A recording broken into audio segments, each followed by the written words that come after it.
बाबा नारायण दास राजकीय कला महाविद्यालय हिंदी साहित्य के प्रथम वर्ष के सभी छात्र और छात्राओं का आज की इस कक्षा में बहुत बहुत स्वागत और अभिनंदन है।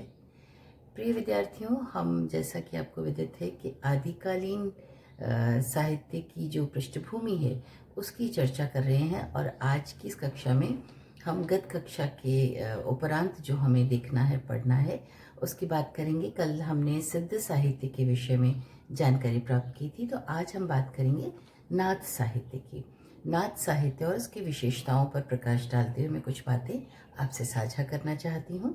नाथ संप्रदाय का जो विकास है वो बौद्धों की वज्रयान सहजयान शाखा से हुआ है और स्वयं गोरखनाथ, जिन्हें की 84 सिद्धों में स्थान दिया गया था, उन्होंने इस परंपरा को आगे बढ़ाया और प्रवर्तन किया इसका। सिद्धों की परंपरा से हट करके गोरखनाथ ने अपने स्वतंत्र नाथ पंथ का प्रचार प्रसार किया, उसका प्रवर्तन किया और वज्रयान की अश्लीलता को, उसके जो विभत्स विधान थे, उन तमाम चीज़ों से दूर रहने वाले जो हिंदू योगी थे, उनके साथ मिलकर के उन्होंने इस नाथ पंथ का प्रवर्तन किया। तो कह सकते हैं कि ये उन विकृतियों से थोड़ा अलग हट करके एक अलग संप्रदाय के रूप में स्थापित हुआ। नाथ पंथ जो कि शैव मत का पोषक है, भगवान शिव की आराधना या उनके विश्वास को लेकर के चलता है, तो ये पंथ जो है ऐसा माना जा सकता है कि सिद्धों और संतों के बीच की एक कड़ी है। यानी सिद्धों के मार्ग पर ये लोग नहीं चले, लेकिन इन्होंने उसमें पर्याप्त संशोधन करके और उसकी विकृतियों से को परे करते हुए उन्होंने नाथों ने जो है उन तमाम चीज़ों को अपनाने का प्रयास किया। और इस प्रकार हम कह सकते हैं कि जो बाद में संत संप्रदाय आया, कबीरपंथी जो लोग थे, उन तमाम जो कवि थे, उन लोगों के लिए यहाँ एक राजमार्ग जो है वो तैयार करने का प्रयास इस रूप में हुआ। नाथ संप्रदाय पर कौल संप्रदाय का प्रभाव भी पड़ा है। कौलों की जो अष्टांग योग पद्धति थी, उसको नाथों ने विशेष महत्व दिया अपनी साधना के अंतर्गत। और लेकिन एक चीज़ है कि उनकी जो अभिचार पद्धति थी उसका इन्होंने विरोध किया, तो उसे उन्होंने स्वीकार नहीं किया है। सिद्धों का प्रभाव हम देख सकते हैं कि भारत के पूर्वी भाग पर बहुतायत से था, लेकिन नाथों का प्रभाव जो है वो भारत के पश्चिमी भाग यानी राजस्थान और पंजाब में ज़्यादा देखा जाता है।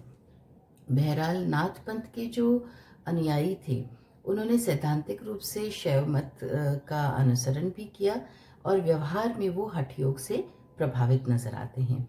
उनकी ईश्वर संबंधी जो भावना है वो शून्यवाद में है और वज्रयान से लिया गया ये जो शून्यवाद है वो कबीर तक आते आते हम देखते हैं कि कबीर जो हैं वो इसी शून्य को सहज, सुन्न, सहस्रदल आदि नामों से भी पुकारते हैं। और नाथों ने निवृत्ति पर ज़्यादा बल दिया और उनका ये मानना था कि वैराग्य ही मुक्ति का एकमात्र साधन है। और इस रूप में जो कहना चाहिए कि इस संप्रदाय में हम देखते हैं कि गुरु का बहुत ज़्यादा महत्व है। ये कबीर तक भी आते आते यही चीज़ चलती रही।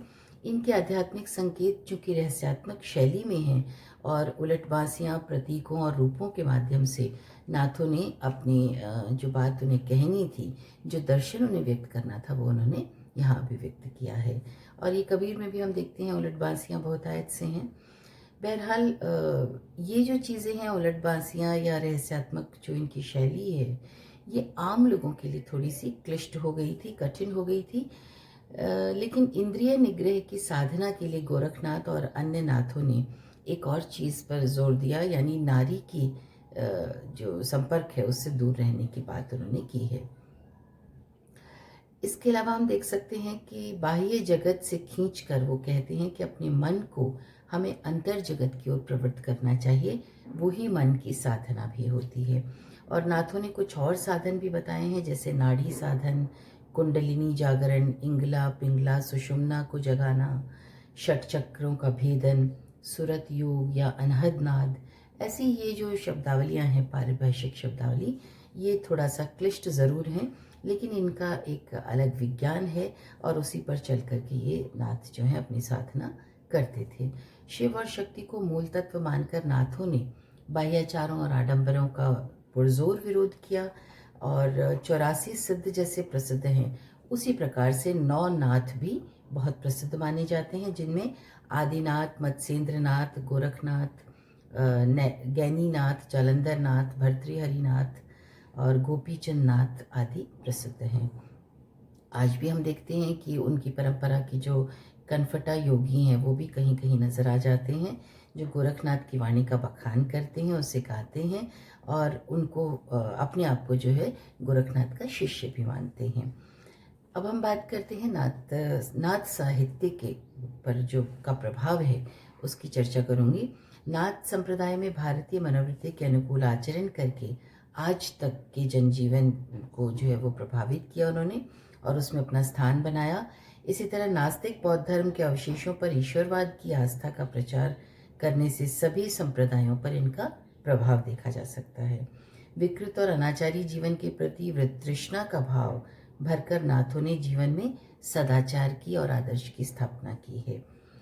आचार्य हजारी प्रसाद द्विवेदी जी का कहना है कि इसने परवर्ती संतों के लिए श्रद्धाचरण प्रधान पृष्ठभूमि तैयार कर दी। जिन संत साधकों की रचनाओं से हिंदी साहित्य गौरवान्वित है, उन्हें बहुत कुछ बनी बनाई भूमि उपलब्ध हो गई है, उनके लिए बहुत सहज सरल हो गया। नीरस और रूखा होने पर भी जो नाथ साहित्य है वो अपने दृढ़ स्वर से समस्त उत्तर भारत के वातावरण को शुद्ध, परिशुद्ध, उदात्त और सर्वजन हिताय बनाने में सहायक सिद्ध हुआ है। इसीलिए नाथों की वाणी को लोगों ने दिल से स्वीकार किया और उसकी लोकप्रियता बढ़ती चली गई। तो आज की कक्षा हम यहीं समाप्त करते हैं। प्रिय विद्यार्थियों, स्वस्थ रहिए, प्रसन्न रहिए और इसी तरह ऑनलाइन कक्षाओं में आप अपनी जागृति और अपनी सहभागिता निभाते रहिए। कोई भी प्रश्न, जिज्ञासा या संशय हो तो व्हाट्सएप ग्रुप के माध्यम से हमसे संपर्क कर सकते हैं। नमस्कार।